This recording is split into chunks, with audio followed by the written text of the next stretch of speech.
I can't order atomizers from the internet anymore. It'll work.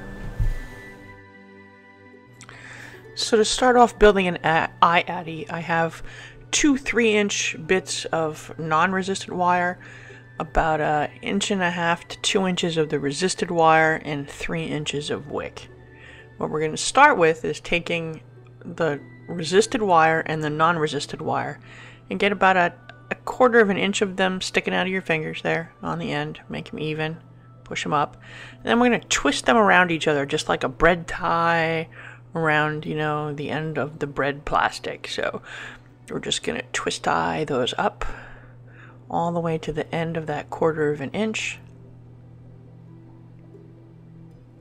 and that sort of makes a point where those two wires meet together.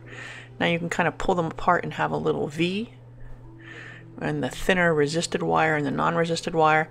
Now we're going to fold the non-resisted wire back over on itself, kind of make a little loop, and then take that whole extra piece of the two of them twisted together and twist it back into the non-resisted wire again, so the conductive wire.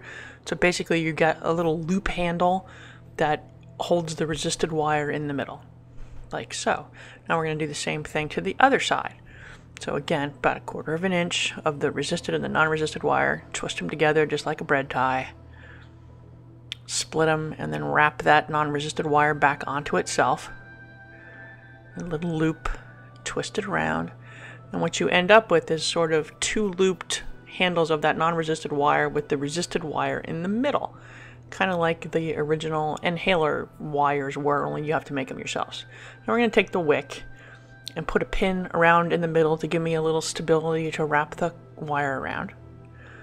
Now I'm going to hold that where it's stable, grab it so that I have the resisted wire right up against there, and then I'm going to wrap the resisted wire around the wick about 5 times. And what I end up with was pretty much what we've had for the other ones. The coil is wrapped around the wick. I'm holding it with my thumb. Now here's where it gets different. You're going to place that so that the non-resisted part of the coil is wrapped around the wick, sits in that ceramic top, and push it down into so it's completely sitting in that little ceramic cup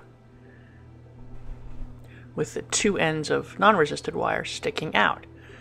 Now there's little grooves on the side of the plastic there. You're going to put one piece into that groove. Now you're going to take that piece and the other piece goes into the indentation on the other side. Now you can take the pin out. Push the coil in. Now you're going to take one of the non-resisted wire ends there and wrap it around that plastic base. Just once is enough. Now you get the second, and then you can push it back up into that indentation to hold it.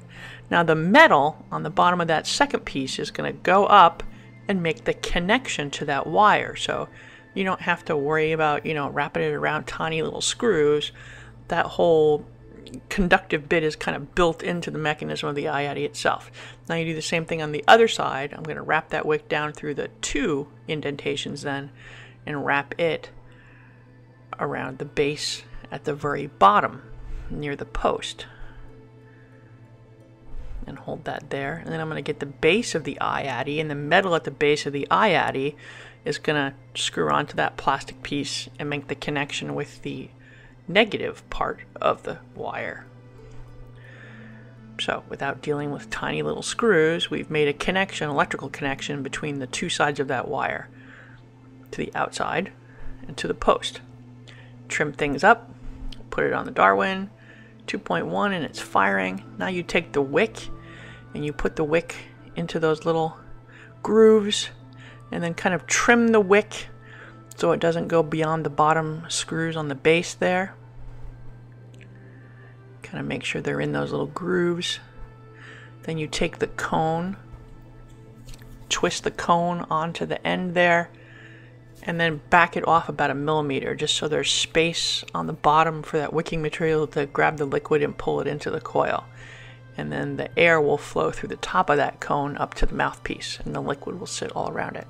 Back it off just a little millimeter there so you have some airflow. The air will flow up there into the mouthpiece. Now we grab the actual body of the tank, screw that on, And that O-ring there will keep that from leaking. Put that nice on tight. And last thing is to screw on, well, put some juice in there. Oh, a bounty hunter. You can fill it pretty far. Here we go. And the last piece is to screw the top on. And one completed and ready to vape iAddy. And that is the detailed look at the iAddy and how to build it. I like the fact that this is a tank. This is the best performing of the different ones I've had. I'm just going to hold the switch down and keep this activated to show that you can actually chain vape it.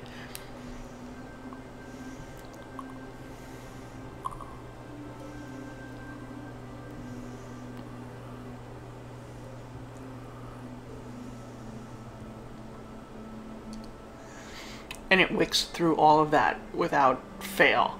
I haven't had any leaking problems. The design is innovative, and then I don't have to worry about wrapping the wire around a screw and tightening it.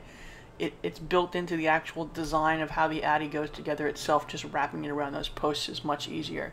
This actually functions better than most commercial atomizers. It's got great flavor, it's got great vapor, it's got a tank. This is as good, if not better performance than my UFS with a Cisco 1.5 in it. I got a perfect 1.6 ohm atomizer the first time I put it in there, and I've been using it for a week straight, chain vaping it like that, and it's been wonderful. So of all the rebuildable atomizers, this is, I think, is the only one that I can, will, and have used on a daily basis right along with the rest of my stuff. For most other applications, I still prefer the commercially available atomizers and just keep the buildable ones around as an emergency.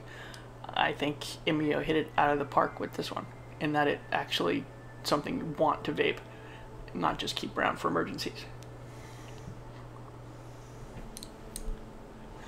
So that's our winner, the iAddy from GG. You can get that from cloudsofvapor.com in the US.